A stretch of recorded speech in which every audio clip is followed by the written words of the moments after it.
Let's watching and enjoy the video. Bismillahirrahmanirrahim. Assalamualaikum warahmatullahi wabarakatuh. Alhamdulillah kita ucapkan karena berkat rahmat Allah Subhanahu wa taala kita masih dapat berkumpul di tempat ini. Sholawat serta salam semoga tetap tercurahkan kepada junjungan kita baginda Nabi Muhammad SAW. Karena berkat beliaulah yang telah menuntun kita dari alam kegelapan menuju alam yang terang benderang seperti sekarang ini. Baik, kali ini kami akan mendiskusikan materi orientalisme di Indonesia dan proyek Amerika Serikat di Asia Tenggara. Mungkin sebelum melangkah di Indonesia dan proyek Amerika di Asia Tenggara, alangkah lebih baiknya jika kita mengetahui lebih dahulu apa definisi daripada orientalisme tersebut. Mungkin Saudari Rahmawati bisa menjelaskan definisi dari orientalisme. Jadi yang saya ketahui dari orientalisme itu, orientalisme adalah konstruksi yang dilakukan oleh Barat terhadap dunia Timur dengan landasan yang bersumber pada pengalaman hidup dan budaya di Barat. Timur yang dimaksud di sini meliputi bangsa-bangsa yang ada di Timur seperti India, Cina, Jepang, dan termasuk Indonesia. Begitu. Mungkin saya juga bisa memberikan definisi orientalisme dari sudut pandang bahasa. Mungkin orientalisme itu terdiri dari dua kata, yaitu orient dan isme. Orient dalam bahasa Inggris itu berarti arah terbitnya matahari. Jadi bisa dikatakan bahwa orient itu adalah daerah-daerah di bagian timur lah, karena timur kan tempat bagian terbit matahari. Kemudian kata selanjutnya yaitu isme. Isme itu dalam bahasa Inggris bisa berarti doktrin, bisa berarti ajaran, dan bisa berarti ilmu pengetahuan, ilmu. Jadi jika kita gabungkan kata orientalisme, itu bisa berarti bahwa ilmu yang mempelajari tentang daerah-daerah timur yang dikaji oleh bangsa-bangsa barat. Mungkin kepada teman-teman semua ada yang ingin ditanyakan terkait dengan definisi orientalisme tadi. Jadi yang ini kan bangsa barat memahami dunia timur itu dengan apa, maksudnya apa yang dia pahami tentang dunia timur, apa yang dipahami. Terus pertanyaan kedua, dunia timur ini mencakup negara apa saja? Apakah Indonesia juga termasuk? Karena seperti kita ketahui bersama bahwa secara apalagi geografis, dunia timur itu kan dibagi menjadi dua. Ada di bagian timur sebelah barat Timur dekat, timur dekat, timur jauh. Nah, ini seperti itu. Mungkin kalau yang dikaji dalam orientalisme itu ada di bidang ilmu pengetahuannya, di bidang keagamaannya, di bidang kebudayaan dan sastranya, di bidang ekonomi dan politiknya, sama di bidang bahasanya. Jadi kalau bisa jadi pertanyaannya saja tadi, Indonesia masuk dalam objek kajian orientalisme. Kalau dari segi geografis, ya Indonesia masuk dalam kajian daripada orientalisme tersebut.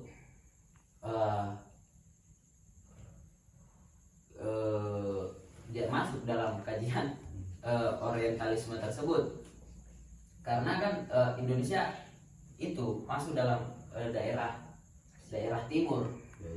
Nah, seperti itu. Mungkin ada yang ingin ditanyakan lagi? Oke, mungkin dari pertanyaan-pertanyaan itu mungkin bisa kita tangkap, dan dari definisi yang kemudian coba dijelaskan tadi bahwa orientalisme ini adalah kaum barat yang kemudian menyibukkan dirinya untuk mempelajari dunia ketimuran, Ya. baik itu dalam motif keagamaan, keilmuan maupun ekonomi. Ya. Tentu mungkin untuk memperjelas motif-motif itu mungkin kita pahami dulu maksudnya sejarah kemunculan orientalisme itu kan tidak terlepas dari motifnya, kenapa bisa muncul di dunia misalnya. Kenapa mereka harus mempelajari dunia timur, apa motif orientalisme itu, Ya. mungkin bisa diperjelas di sejarah. Ya, kalau masalah sejarah mungkin saudari Kanaya bisa menjelaskan terkait dengan sejarah daripada orientalisme tersebut. Baik, sesuai dengan pemahaman saya, dari sedikit artikel yang saya baca, orientalisme ini muncul berawal dari adanya penjajahan dari dunia barat itu ke wilayah-wilayah daerah timur. Nah, tujuan awalnya itu dunia barat menjajah ke timur itu tujuan awalnya itu seperti kepentingan ekonominya, yang ekonominya dalam perspektif non akademik. Nah, kalau ditinjau dari perspektif pengetahuan, ini merupakan salah satu tujuan penting juga bagi Barat untuk mengetahui lebih lanjut bagaimana dunia timur itu. Nah, terus dalam perkembangan itu ada satu tokoh yang namanya Edward Said yang menyatakan bahwa usaha mengenali dan memahami timur itu diperkuat dengan adanya usaha barat untuk mendidik dunia timur. Yang artinya dia beranggapan bahwa dunia timur ini masih bersandar kepada peradaban barat. Nah, jadi lebih lanjut lagi ini orientalisme ini berujung menjadi hegemoni barat sebagai gerakan kolonialisme dan imperialisme barat terhadap dunia timur. Nah, pada zaman puncak keemasan Islam, para intelektual muslim ini mengadakan proses transfer ilmu pengetahuan dari berbagai peradaban seperti Yunani, Persia, dan sebagainya. Nah, kemudian dari itu mereka mendirikan seperti sekolah, perguruan, dan perpustakaan perpustakaan sehingga ilmu itu dapat berkembang pesat di sana. Nah, kemudian pada abad ke-13 kemajuan umat Islam ini mendapat perhatian oleh orang-orang Barat. Kenapa mendapat perhatian? Karena pada saat itu dunia Barat ini mengalami kemunduran. Pada saat dunia Barat ini mengalami kemunduran, mereka mempelajari sains Islam yang kemudian mereka kembangkan selama 6 abad. Nah, pada abad ke-19 itu mereka kembali datang untuk kedua kalinya ke Islam dengan membawa teknologi dan sains yang pernah mereka pelajari dari Islam. Nah, kemudian mereka kembangkan nih selama 6 abad itu. Jadi meskipun itu Islam cenderung mundur daripada Barat, tetapi hasanah peradaban Islam ini masih terjaga. Hal ini menjadikan orang-orang Barat yang memiliki sains dan teknologi tertarik untuk mengembangkan keahliannya. Dalam mengembangkan keahliannya itu seperti kayak meneliti dan mengenali kembali dunia Islam, sehingga lahirlah orang Barat ahli di bidang ketimuran yang disebut dengan orientalis. Nah, hal itu tidak terlepas dari tendensi politis, ekonomi, agama maupun akademik. Jadi dalam perkembangannya ini sebenarnya kita dapat membagi perkembangan orientalisme ini menjadi 3 bagian. Yang pertama itu masa sebelum meledaknya perang salib. Nah, tujuan orientalisme pada masa perang salib ini memindahkan ilmu pengetahuan dari memindahkan ilmu pengetahuan dan filsafat dari dunia Islam ke Eropa. Tujuan ini meningkatkan mereka ke dalam mempelajari bahasa Arab. Nah, pada saat itu kaum Barat mengagumi Timur saat munculnya tulisan-tulisan Timur.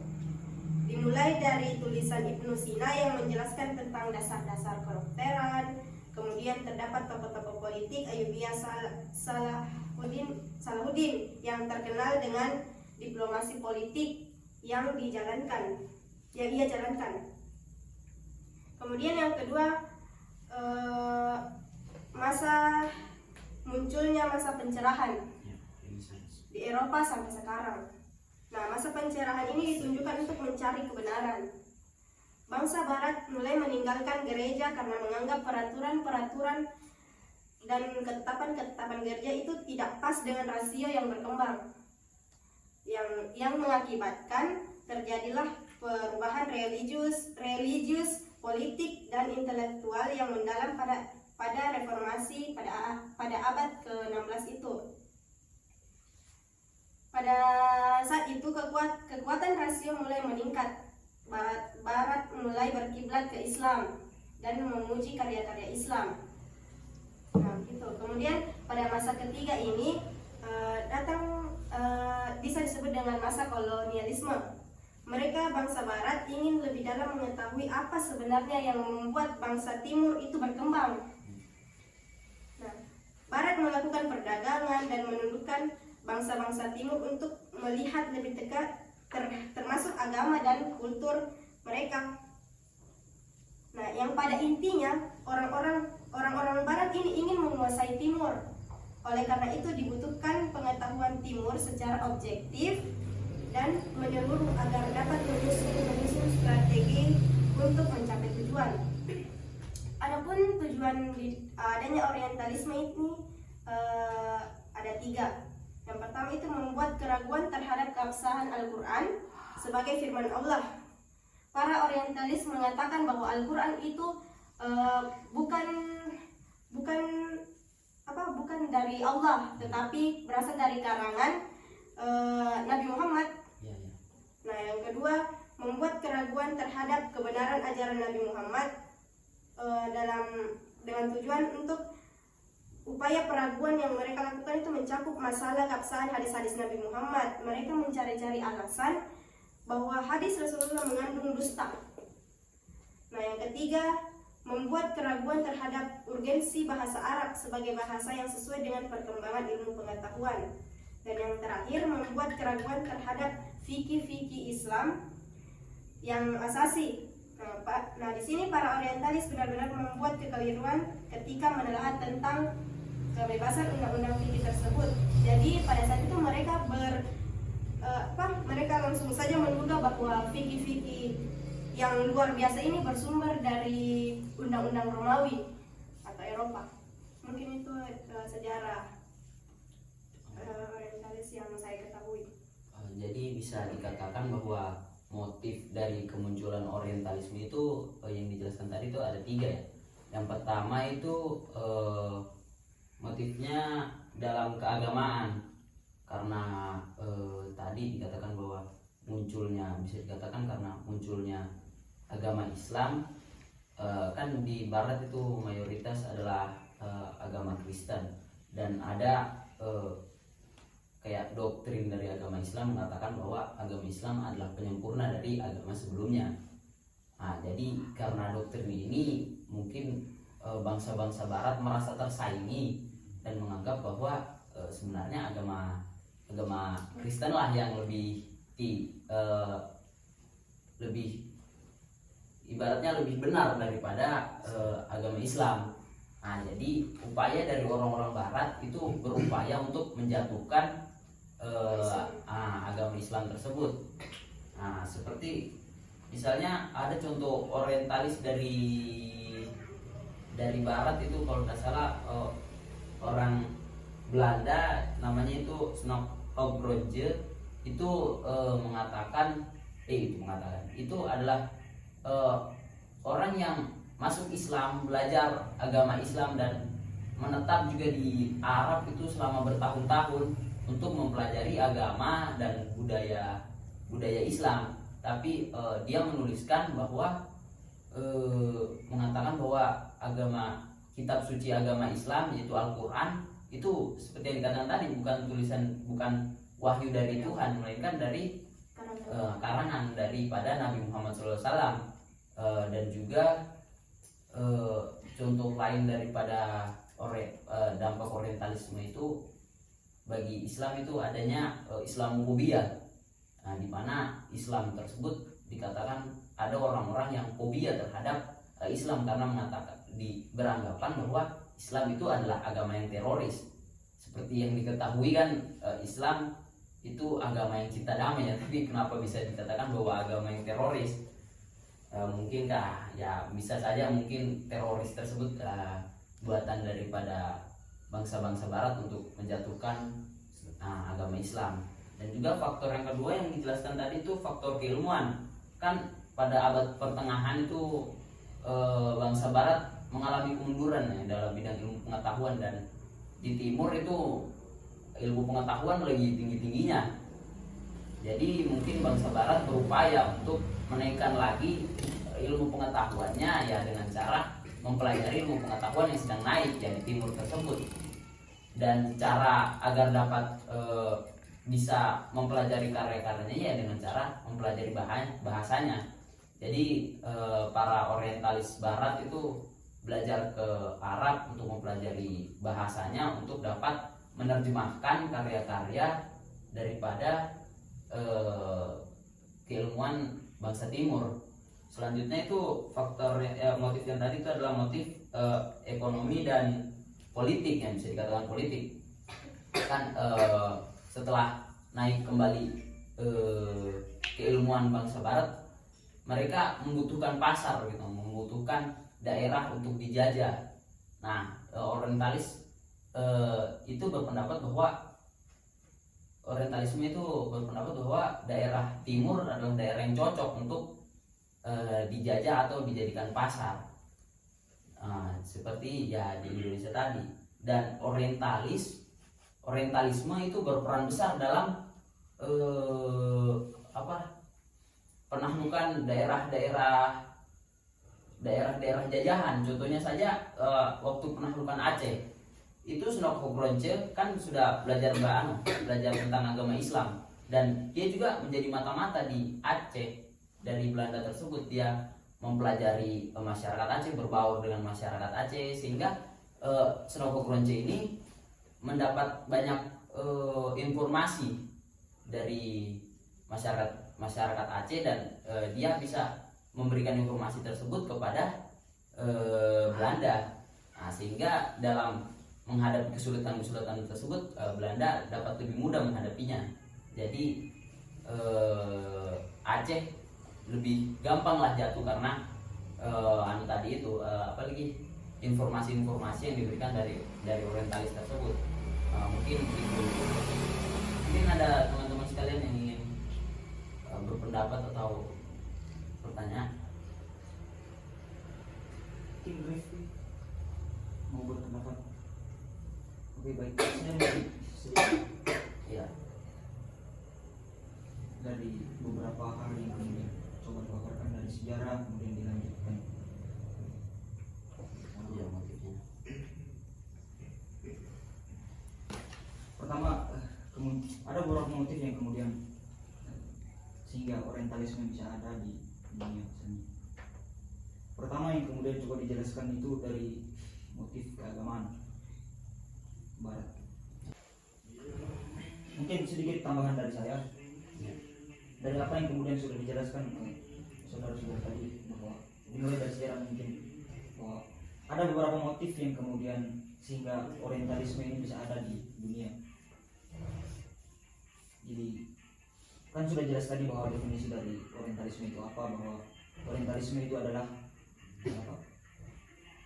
masyarakat barat, bisa dibilang masyarakat barat yang kemudian menyibukkan dirinya untuk mempelajari dunia ketimuran misalnya.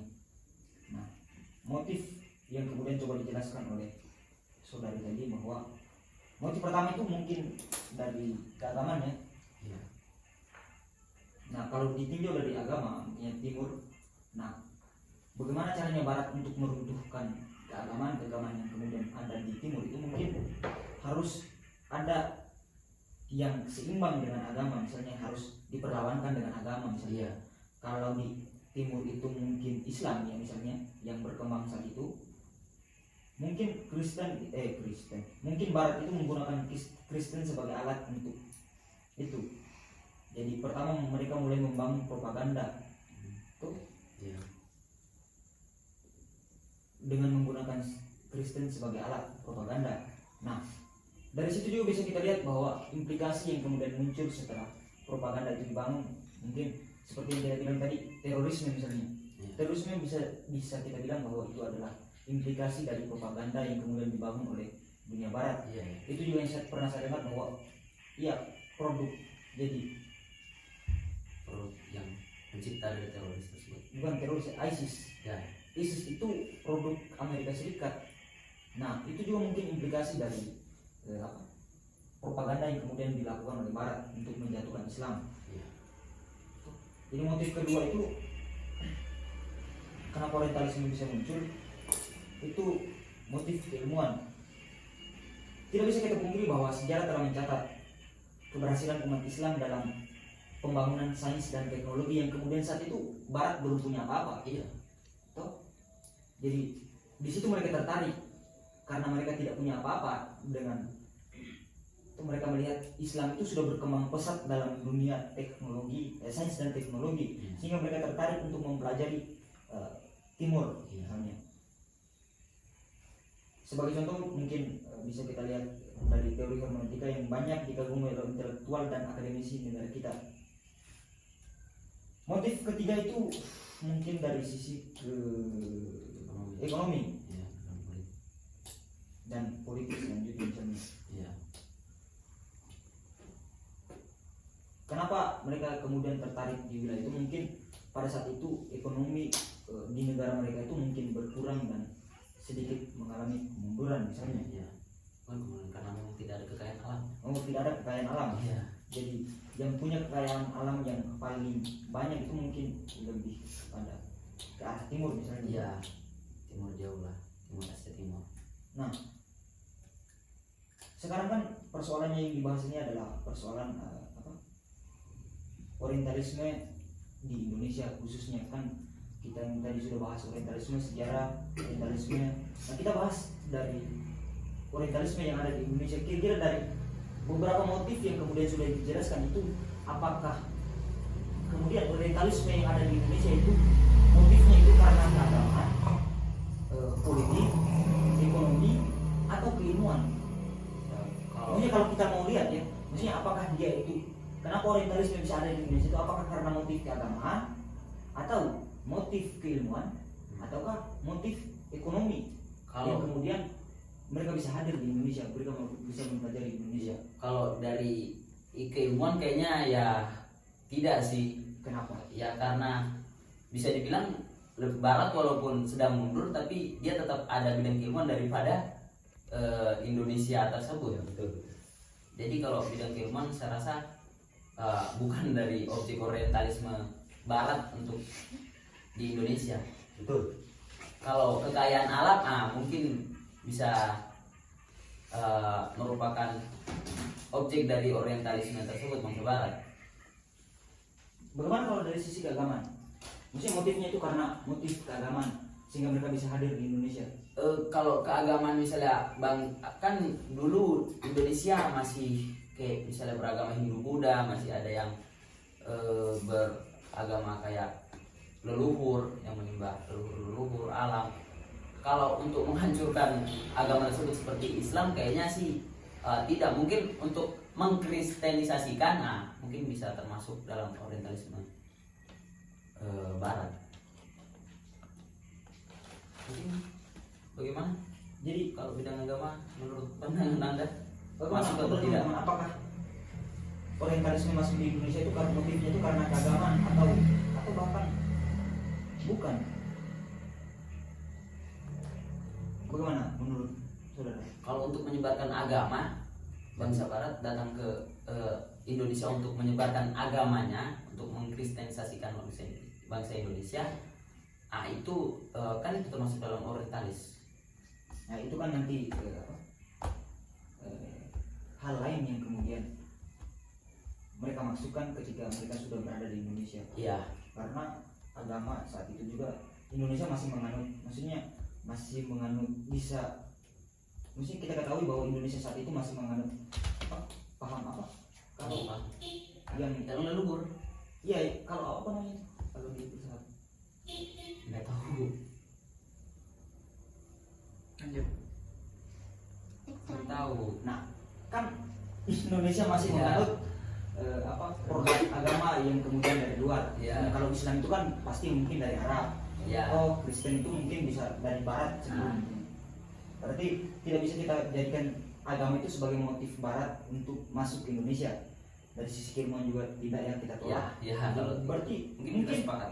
masuk kepada motif yang ketiga yaitu apa? Lebih Ekonomi. kepada ekonomi Dan karena politik. tidak bisa kita pungkiri bahwa ekonomi yang kemudian ada di Indonesia sangat banyak, Iya, sangat kaya. sangat kaya ya Iya. sumber daya ekonomi.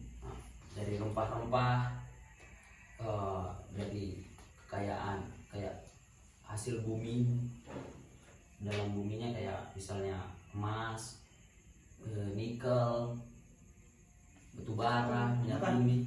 Nah kan tidak justru itu dari setelah mereka mempelajari agama misalnya tuh Iya. kan motifnya karena keagamaan misalnya di timur misalnya setelah mengkaji agama dan keilmuan dari timur tuh mereka sudah bangun sudah menguasai sains dan teknologi. Nah setelah mereka sains dan teknologinya berkembang kan harus ada lahan untuk mengembangkan Nah, sains dan teknologi. iya, iya Nah, betul.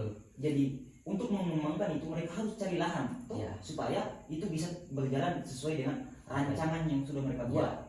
Tuh, tentu Indonesia itu sangat bagus untuk mereka masuki karena Sebenarnya dalam bidang teknologi sumber daya Indonesia, ekonomi manusia sumber daya ekonomi yang kemudian ada di Indonesia sangat kaya iya, misalnya. Berarti orientalisme masuk ke Indonesia itu motifnya itu karena ekonomi. iya, Nah, mereka membangun industri sekaligus pasar di Indonesia. ya. Jadi karena sudah melakukan kita langsung Mungkin apa? Itu orientalisme yang kemudian ada di Indonesia. Selanjutnya mungkin apa? Proyek Amerika di Asia ya, Tenggara kita langsung saya membahas atau tentang mungkin ada dan proyek ada Amerika sedikit Serikat. mungkin Ya, yang bisa ditambahkan dari apa? Orientalisme di Indonesia dan proyek Amerika di Asia Tenggara. mungkin kepada saudara Rifki. Ya, jadi berbicara tentang proyek Amerika di Asia Tenggara khususnya di Indonesia itu sendiri, ketika kita lihat dari sisi mungkin keagamaan, mungkin itu tidak mungkin kalau agama menjadi salah satu tujuan Amerika untuk memahami maksudnya Agama Indonesia yang dipelajari. begitu. Begitupun dengan segi pendidikan, itu tidak mungkin karena kita ketahui bersama bahwa pendidikan bangsa Eropa, bangsa Barat lebih tinggi daripada kita. Iya. Nah, tapi kalau dari segi ekonomi mungkin bisa karena Indonesia kan memiliki sumber kekayaan yang sangat melimpah begitu.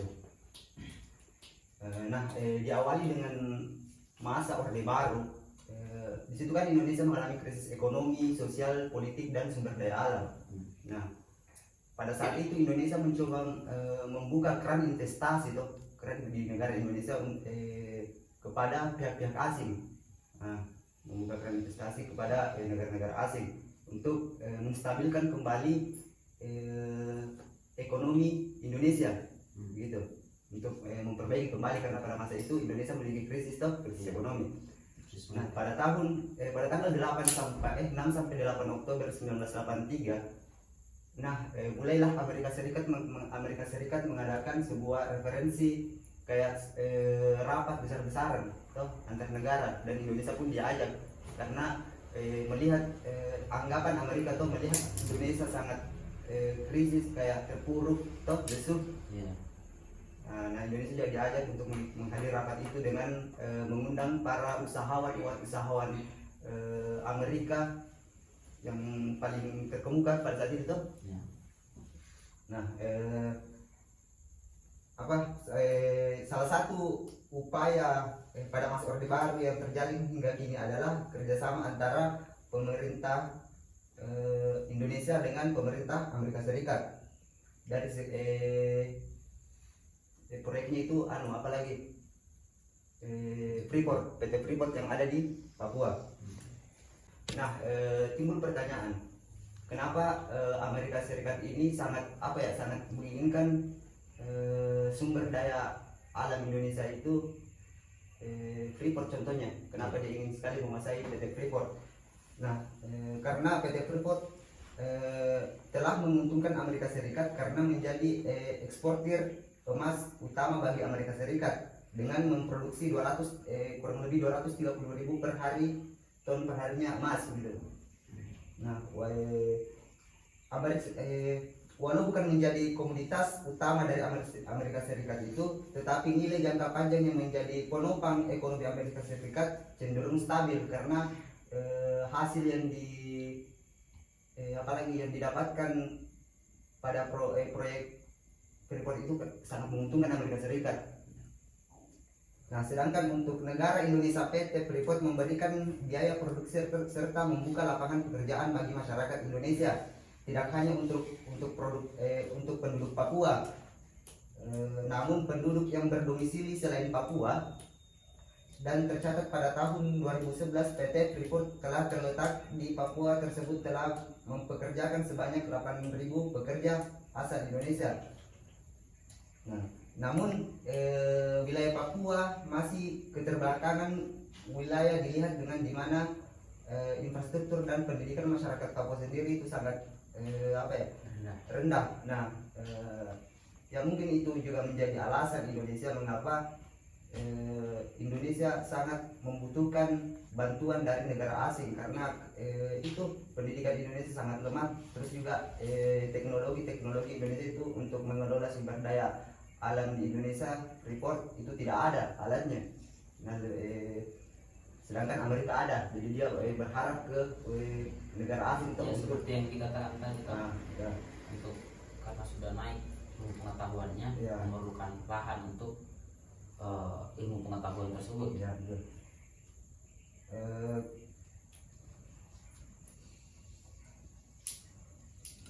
Ini kalau jadi bisa dikatakan bahwa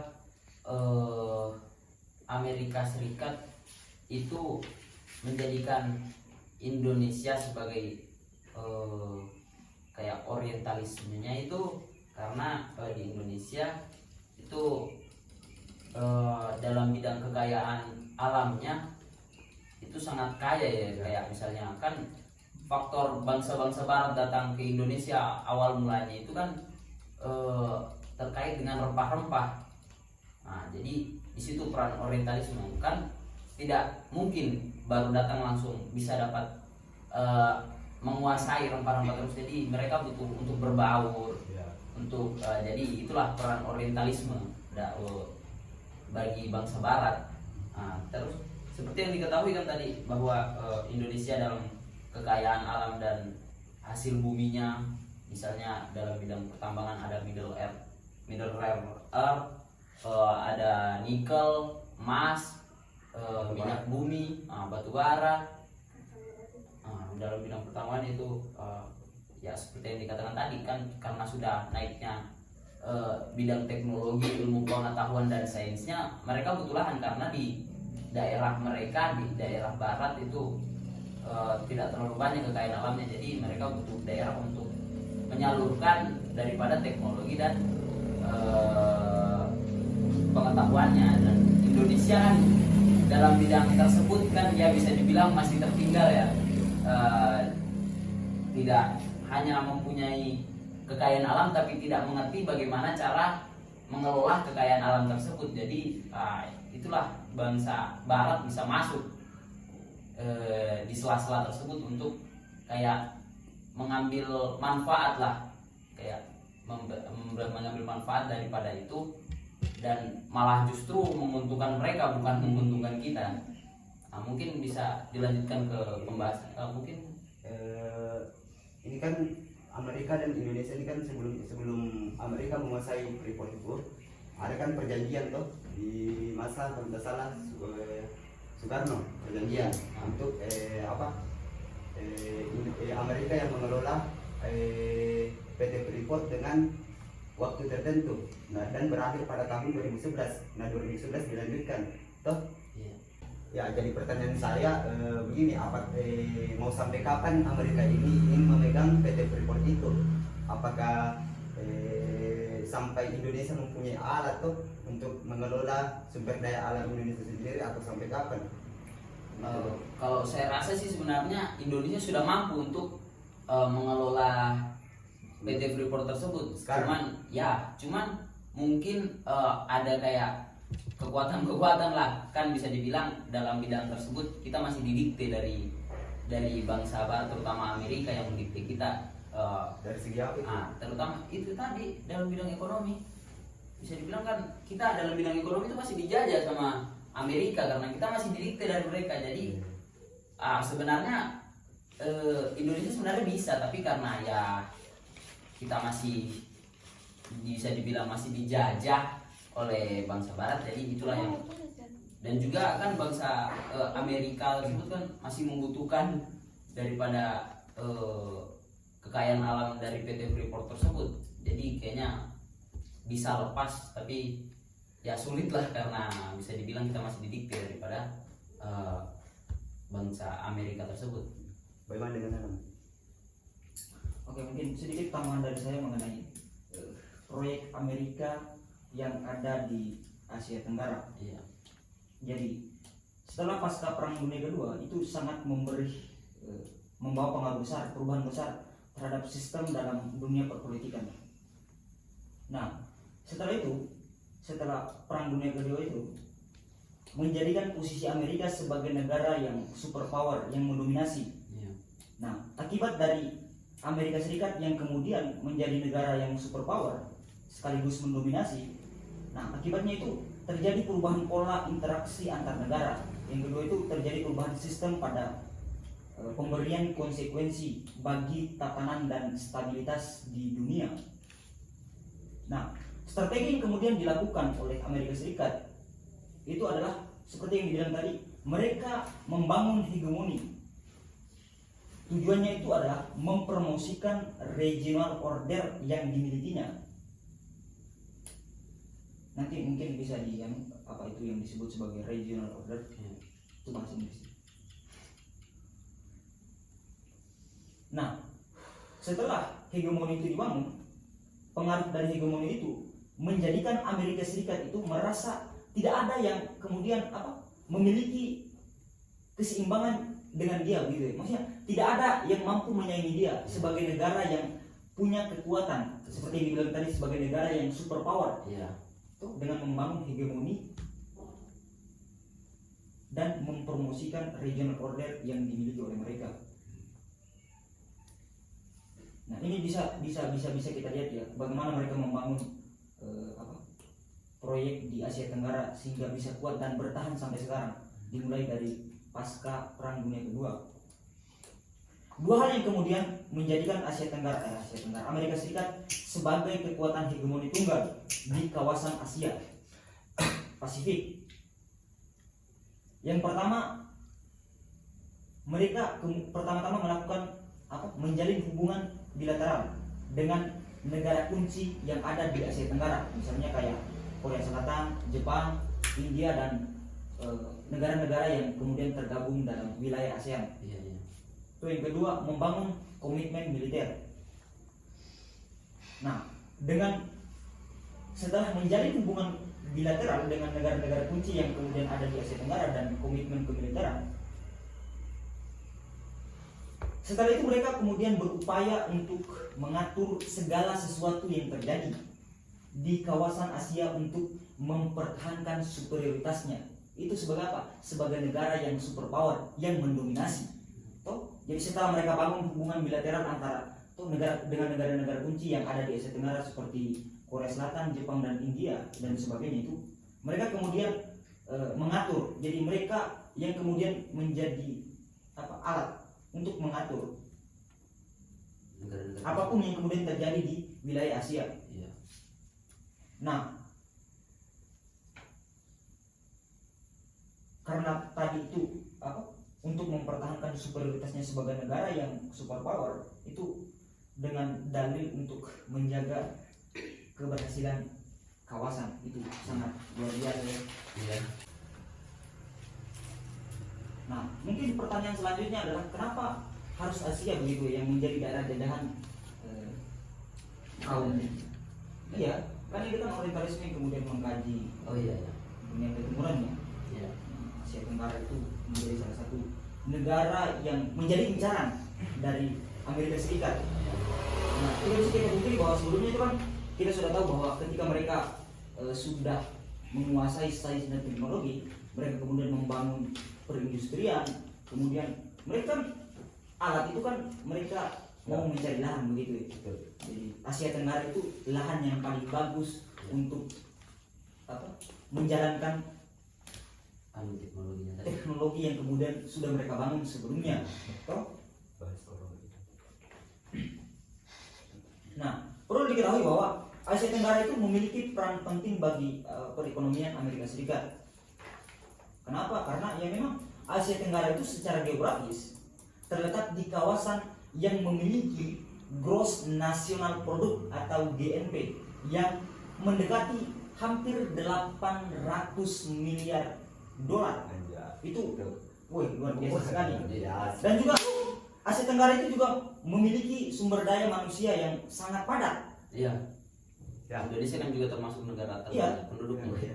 Asia Tenggara itu sumber daya manusianya itu sangat padat, di mana perputaran pasar antara Asia Tenggara dan Asia Timur menjadi hal yang paling penting bagi perekonomian Amerika Serikat.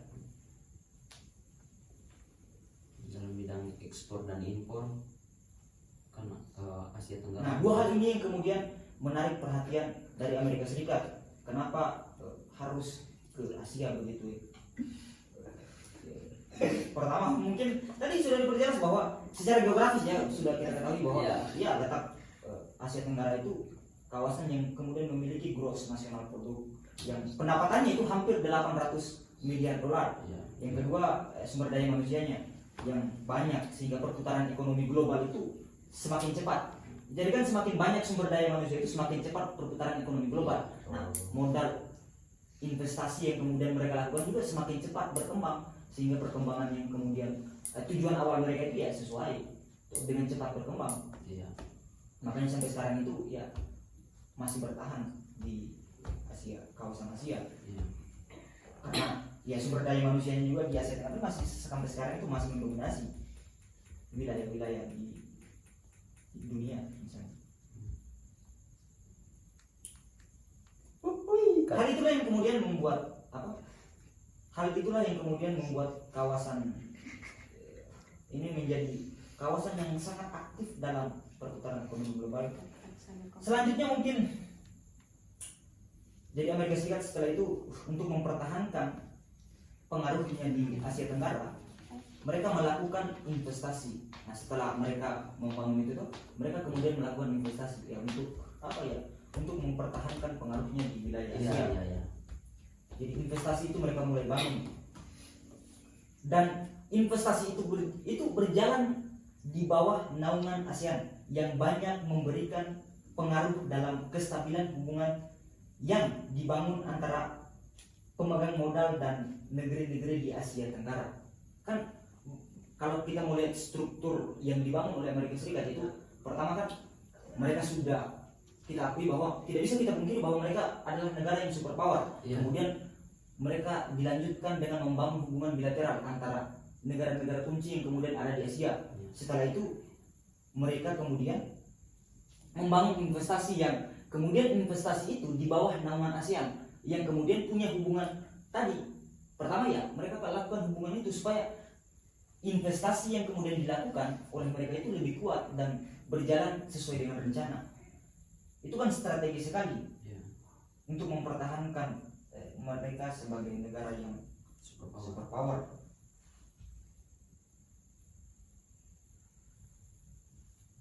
Iya, lanjut.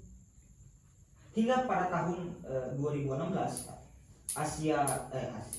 Amerika Serikat telah melakukan investasi di kawasan ASEAN sebesar 204 miliar US dolar. Wah. Itu kan luar biasa sekali. 204 miliar itu bagaimana kalau dirupiahkan itu? Saya tidak bisa bayangkan. Luar biasa. Iya, itu kan kalau investasi yang begitu besar. Besar ya. Karena ya mereka mau punya keuntungan yang Besar begitu juga. besar di itu. Setelah melakukan investasi, nah untuk mempertahankan itu, untuk memperlancar investasi itu, jadi untuk memperlancar investasi dan mempertahankan investasinya, posisinya di Asia Tenggara, Amerika Serikat kemudian melakukan pertemuan antara INF dan World Bank di saat itu mungkin pertemuannya ada di Bali di 2000 berapa. Nah itu pertemuan itu dihadiri oleh kepala-kepala negara yang ada di Asia Tenggara dan gubernur bank sentral yang ada di Asia. Jadi semua itu hadir dalam kegiatan itu dalam upaya, maksudnya Amerika ini berupaya untuk bagaimana mempertahankan itu investasi yang kemudian sudah mulai mereka bangun, bagaimana hubungan bilateral dengan antara negara-negara yang ada di Asia, kemudian hubungan kemiliteran yang kuat.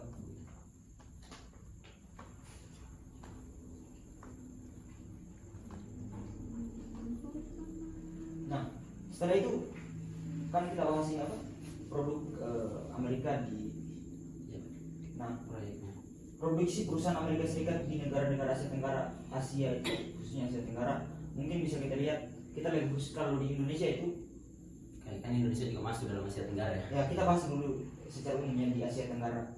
Jadi produksi perusahaan Amerika yang sampai sekarang bertahan di Asia Tenggara itu banyak sekali. Yang pertama itu contohnya merek Harley Davidson mengorientasikan produksinya yang dibangun di Thailand. Sudah itu ditutupnya pabrik Panasonic di Amerika Serikat serta reorientasi pada Malaysia sebagai basis produksi hingga dalam proses ekspor.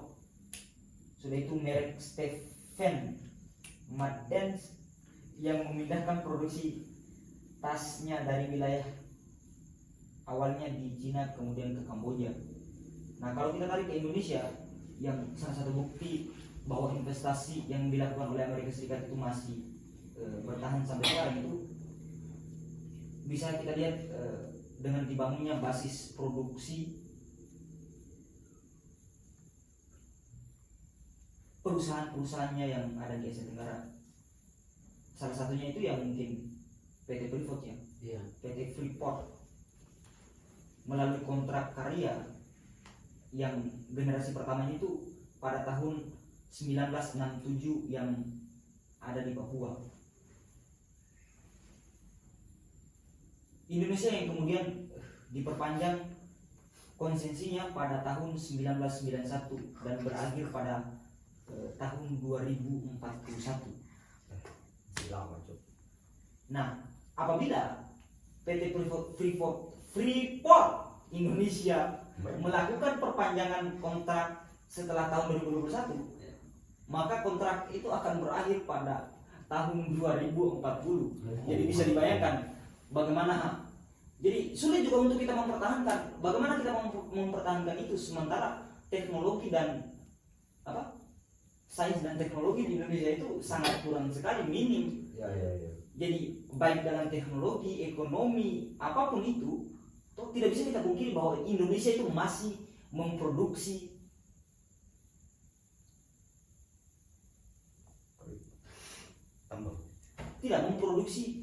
misalnya dari segi ya masih memproduksi keilmuan dari luar. Iya, oh iya. Ya. Jadi tidak bisa kita pungkiri itu. Jadi Indonesia itu bukan negara yang kemudian berdiri dan membangun negaranya itu dengan mandiri ya istilahnya.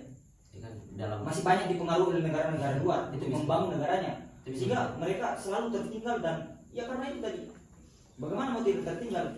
Nah, strategi yang kemudian dibangun oleh Barat, kalau kita lihat hegemoni yang dibangun oleh Barat itu, mari kita lihat maksudnya itu strategi sekali. bagaimana mereka masuk ke Asia Tenggara dengan membangun hubungan dengan negara-negara kunci yang ada di Asia, kemudian melakukan investasi besar-besaran. Itu kan strategi yang sangat luar biasa, sehingga mereka itu masih bisa eksis sampai sekarang di Indonesia khususnya. Tidak bisa kita pungkiri itu, tidak bisa kita tolak. Ya walaupun kita menolak, ya apa yang bisa kita lakukan? Cuma bisa menolak, tidak bisa melakukan apa-apa.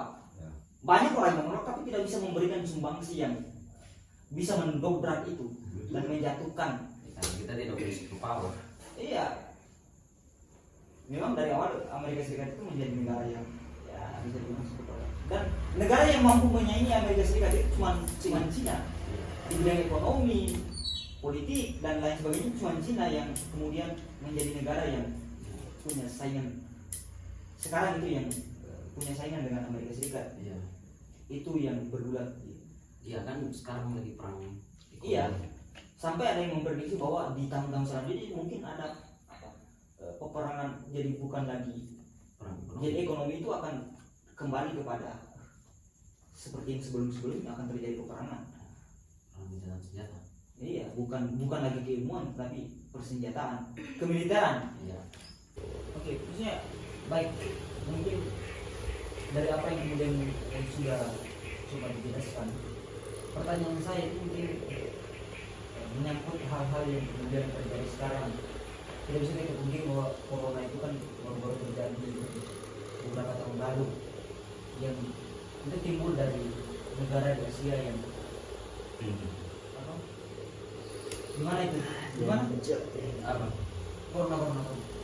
Cuma sih banyak. Maksudnya itu hadir pertama kali Cina. Cina. Di Wuhan. Di Wuhan, Cina. Jadi, nah pertanyaannya itu, apakah corona itu bentuk propaganda yang kemudian dibangun oleh Cina untuk melawan hegemoni yang kemudian dilakukan oleh Amerika Serikat yang kemudian sudah mendominasi perekonomian dan bahkan hampir di semua lini itu dikuasai oleh Amerika Serikat. Nah pertanyaan itu sederhana, apakah itu bentuk hegemoni yang kemudian dilakukan, maksudnya perlawanan yang dilakukan oleh Cina untuk melawan hegemoni yang dilakukan oleh Amerika Serikat? Kan yang mampu menyaingi Amerika Serikat sekarang itu hanya Cina, yang punya kekuatan yang mampu mengimbangi istilahnya kekuatan dari Amerika Serikat. Bagaimana menurut teman-teman? Ya, kalau menurut saya sih corona ini timbul secara alami begitu, bukan karena produk yang dibuat oleh Amerika dan China sendiri. Jadi corona ini memang datang secara alami dan bukan juga alat yang digunakan Amerika dan China untuk membangun sebuah perekonomian, tidak. Tetapi memang alami sehingga Amerika dan China membuat suatu obat berupa vaksin untuk menyembuhkan penyakit ini, virus ini. Jadi memang itu salah satu solusinya untuk meredahi ini virus corona begitu. Jadi tidak ada dalam perdagangan apa, tidak ada. Memang alami dan dibuatkan obat untuk itu virus. Bagaimana dengan teman-teman lain? Menurutku juga tidak, karena corona kan juga muncul secara alami gitu. Kalau menurutku memang iya, ini tuh corona muncul secara alami, tapi kayaknya dimanfaatkan oleh Amerika untuk mencapai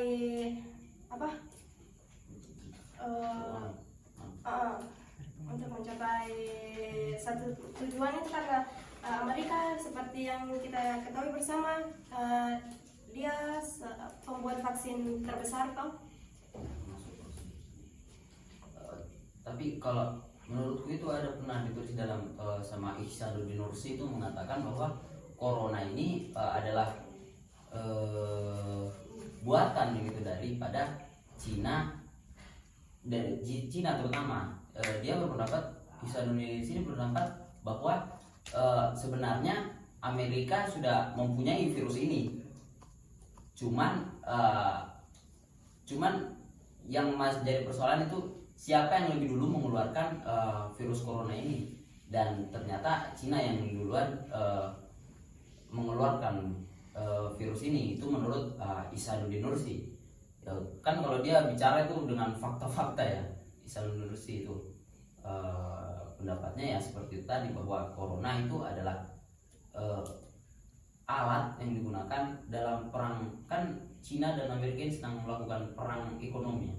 Jadi ya dengan cara ini ya dibuktikan ya dengan penjualan vaksin tersebut, Cina dan Amerika termasuk masuk terbesar. Jadi dia dapat keuntungan yang banyak dari hasil penjualan vaksin tersebut. Seperti itu. Mungkin itu dulu. Maksudnya kan begini. Jika corona itu bentuk perlawanan dari yang dilakukan oleh Cina misalnya untuk melawan hegemoni barat guna meruntuhkan itu, kenapa kan vaksin itu hari maksudnya kita lihat kan bukan hanya produksi dari Cina ya, maksudnya kalau kita lihat itu sebagai kan mereka kemudian menyebarkan virus, kemudian apa, Amerika juga kan punya basis itu ya kan, ada misalnya mereka menjual. Seharusnya kalau Amerika itu mau mempertahankan dia sebagai negara yang seharusnya dia bukan malah apa, memberikan obat vaksinasi misalnya, ataupun Cina juga begitu, tidak harus, atau ya bisa jadi sih, tapi kan namanya juga ekonomi ya, untuk membangun ekonomi dia sudah membuat dia kan keuntungan dia politik ekonomi. Ya bisa, kalau dibilang propaganda ya bisa juga, karena kan ini bisa tiba-tiba hilang itu kan. Corona sekarang kasus corona kan tiba-tiba hilang, maksudnya kemana itu? Ya, karena ada vaksin tuh kan, vaksin itu kan, kalau vaksin itu menjadi alat untuk penyembuhan, seharusnya kehadiran vaksin pertama kali itu harusnya corona itu hilang saat itu juga.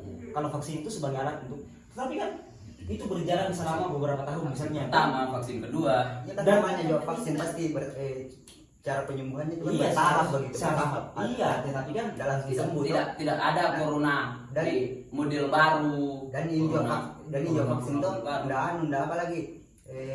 Bukan mengobati, cuma kekebalan tubuh, mencegah terjadi virus begitu. Tingkat kekebalan tubuh, bukan sebagai obat, cuma karena tahan yang untuk melawan virus itu begitu. Jadi mungkin bertahap, jadi tidak langsung memang kalau memang ada vaksin toh, ini langsung memang sembuh. Jadi kalau hilangnya bertahap, jadi bukan seperti ini cara menghilangnya. Artinya tidak secara tiba-tiba. Itu yang kemudian data tiba-tiba hilang begitu saja. Nah, kembali lagi ke data, bagaimana data? Iya, data menunjukkan itu. Orang kan masih mempertanyakan itu, kenapa corona sekarang itu hilang tiba-tiba? Kemana? Kan begitu. Seharusnya kan kalau itu mau seperti yang kau bilang, berarti itu hilang secara bertahap ya. Seharusnya corona ini setidaknya sekarang itu masih ada, biar sedikit. Ya. Tuh seharusnya kalau itu tidak ada yang corona sekarang kan? Tidak ada sama sekali. Makanya ada yang mempertanyakan itu. Ada yang mempertanyakan itu. Kemana hilangnya? Ya karena mungkin efek dari kalau maksudnya vaksin yang dibuat. Jika itu adalah efek dari vaksin, seharusnya itu kan bertahap seperti yang kau bilang. Seharusnya itu sekarang masih ada, karena tingkat corona saat itu kan baru-baru kemarin itu kan dibilang meningkat, bahkan aturan itu diperketat karena meningkatnya corona. Itu kan baru-baru beberapa bulan yang lalu tuh, masa tiba-tiba langsung hilang. Itu kan menjadi pertanyaan besar buat kita.